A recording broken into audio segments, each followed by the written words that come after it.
This is a weather vane that I made in 1982. It's of the Guernsey milk can and it's on the top of our barn for the showroom. But currently now I'm working on more of a modern style, what they call kinetic engineering, and this is based on the Guernsey lily design. Hello, my name is Bruce Russell. I'm a third generation gold and silversmith working in Guernsey, the Channel Islands. For you, the other side of the world, that's the little islands, Channel Islands, they're near to France, in between France and England. My family through the years, they've made a lot of weather vanes that what you'd see on top of churches, all different styles. But today I'm working on more of a modern style of kinetic engineering. Really, kinetic engineering, it just means that it's engineered a bit better than what a weather vane would have been made. But saying that, a lot of the weather vanes have been up for 200-300 years. But the style that I'm doing it's a different bearing mechanism to what we would use for a weather vane. So I based this one on the idea of the Guernsey lily. This is quite a famous local flower, and it's going to have the shafts coming off here that'll go into a central bus that houses all the bearings. So to make something like this, we would start off by just drawing out a section of the Guernsey lily. We would then make a template in copper. This template then, that you can see here, this is the first one I've made that I've cut out. To do this, all I would do is get a sheet of copper, and I would mark it out onto the sheet. This is a little piece of silver here, but it would be marked out onto the sheet. You go around with the scriber, cut it out partly by sawing and snips, and then when you've got these, the right amount that you require, what you would do is you would start to hammer it up on the tree trunk like you've seen some of me making other pieces in silver. That process is called blocking to get a bit of shape into it. So what I've got to do is 2, 7, 14, I've got to make 14 of these. And then I've got to put the sections for that'll go into the centre boss. That's these here. These are going to be soldered onto the sections here, and this then will go into the centre that holds the bearings. So if you want to watch me doing it, a lot of people have said they can't understand how these things spin. Well, when you make a weather vane that goes on top of a church, it's just really a central pole, and it's got either a stainless steel bearing, or the old days a lot of people used to use a marble, and it spins around in the wind. But the difference with this kinetic piece is that you're going to have your main shaft made out of stainless steel, and the top meter of it, you've got from the bottom, it'll come up through the centre of that, and it's housed on the stainless steel bearings. So it means that the pieces, the two wheels, they can turn into the wind wherever it's going. So I'll get this section here made up, and you'll watch as it basically comes together.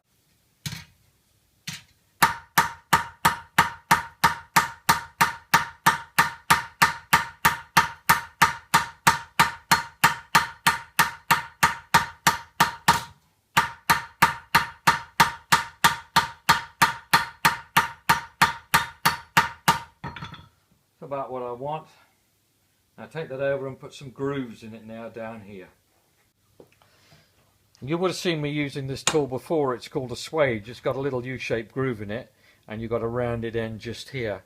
So when the two of them come together, it depresses the metal through the groove. We use it really for making the traditional milk cans, but I want to get the groove effect in here. So put it in, and you just work freehand, closing it up and down on the copper.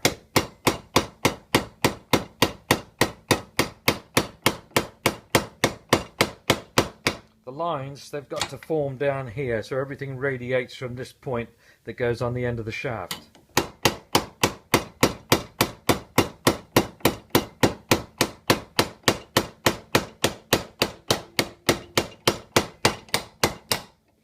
Quite an ingenious little tool this for just putting a ribbed area in.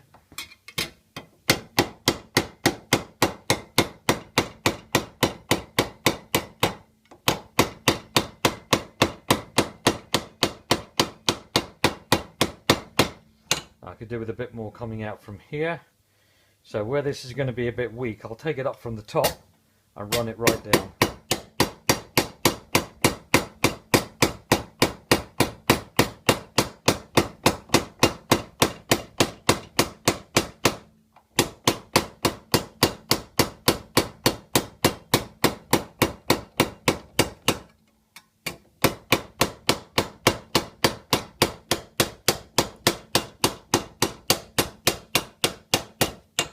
I'll just go back onto the block in a minute and just get it a little bit more straight, but the actual shape of it's coming together very good indeed. So I'll do a few more of these down here, make them slightly out of true because nature is never straight lines, and then that will be ready then to have this shaped into U to take the shaft that's going to go in here. What I need to do is get a key on the copper so that when the paint and the gold fleck goes on it after, it's got a really good key. So I'll use this very fine little wire here. If I start it off, it spins around very fast, and we just go over the metal with it like this here.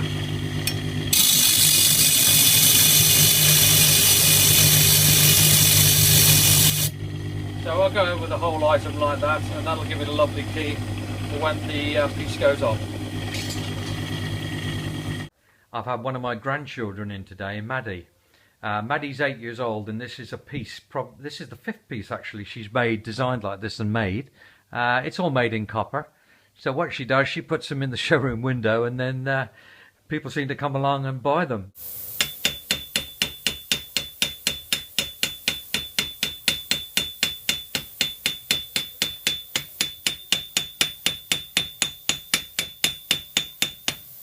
You have to keep your hits together in like one bunch. Right. To make it look really neat, because you can't get hits all around here like this, like that. Right. We have to get it in a nice one bunch, so it's really, really neat. Bye. At 8 years old, it's the same as I was teaching my son Simon to make pieces, starting again in copper and then working on to silver and gold. But it's a great way to keep a tradition alive. This is a close-up of the bearings. As you can see, they spin very, very easy. The bearings are actually, they look like this, they're all stainless steel. What I've done is I've taken out the grease that was packing them because we want no friction at all that goes into here. And then what I'll do, I'll probably use some gearbox oil, something very, very thin, and put the washers on that go around here, then both sides, and then they're completely sealed. So that will go into here like this. It's as you can see, they're bolted on there. This is all made out of machine grade stainless steel, and this here is all bronze. The little grub screws that you see here, these are going to hold on the end caps. So these will be put in like this here, and then the caps tightened down to seal them. So the whole item then is all encapsulated, and it's fine. Now what I've done is I've put a compass mark, you can probably see just around here, and I'm going to drill out the 7 holes. These are going to take the arms for the lily. These sort of kinetic engineered items are very, very popular now around the world. You see them in a lot of big municipal buildings, and even some private people have some quite sophisticated ones. So there'll be 7 of these that will come out from around here. And these will then catch the wind because they're dished slightly, as you can see from the side profile. But they've got to be bent. I've made a little pattern up here. This is one piece of copper that's been chased out. You can see they got brass shafts as such. So what I'm going to do is I need to give it a coat of black primer to seal it, and then after that the leg that you see, the arm that would go in to actually form the stem of the flower, I'm going to leave that in brass, and those will just go lovely green colour. So I've got quite a few here that I've already finished.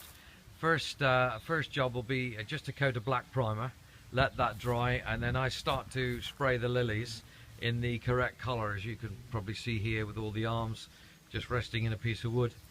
So I'll carry on doing all these, then I'll have to then get them soldered into this central part that's where all the bearings are, the housings.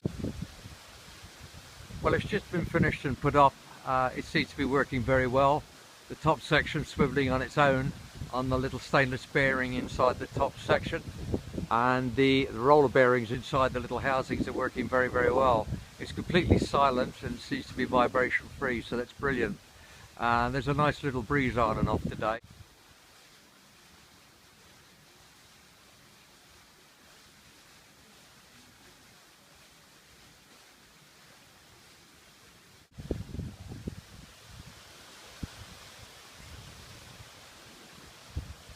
I'm well pleased with it. It's working very well. I hope you've enjoyed watching me make it, and from Bruce in Guernsey. Take care everybody. Thanks for watching. Bye bye.